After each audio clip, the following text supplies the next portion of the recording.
I just saw Wonder Woman 1984, and surprisingly, it reminded me a lot of Bruce Almighty, and that should tell you a lot about how this review is going down.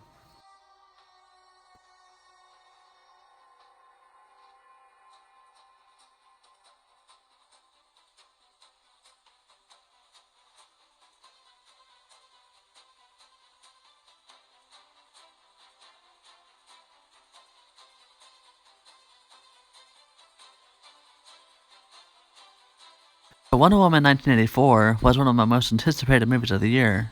With all the bad reviews, and one of the clips I saw, I wanted to avoid a disappointment, and I just saw it on HBO at my friend's house.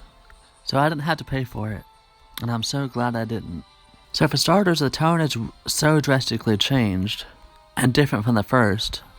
This was just so goofy and just didn't feel like an organic transition. This movie mainly suffers from the plot and writing, which was written from the first film's director, Patty Jenkins.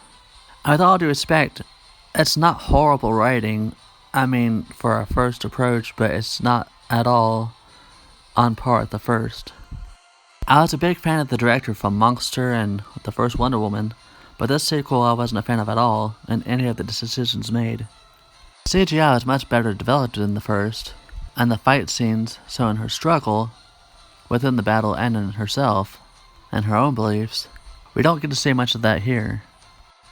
Sadly, I wasn't invested in anything I was watching in this film. The first we feel Diana's struggle to overcome her opposers, but here, we're the ones struggling to watch it. Her enemies I feel much less of a threat. It also made the film very slow, and it didn't help that there is little action involved.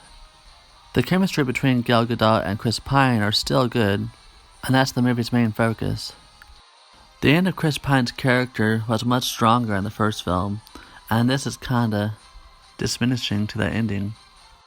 The one moment I really did enjoy was obviously where she takes flight.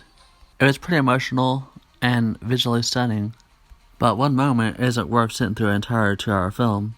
Some people like camp in their DC comics, or comic films in general, and that's fine. I'm not one of them. Wonder Woman 1984 is definitely a controversial film, and that can still keep people talking about it for years to come. Maybe as time goes by, people will see it in a different light. As of right now, I'm very much in the dark. So what's your thoughts of Wonder Woman 1984? Comment down below and let me know. And as always, thank you for watching.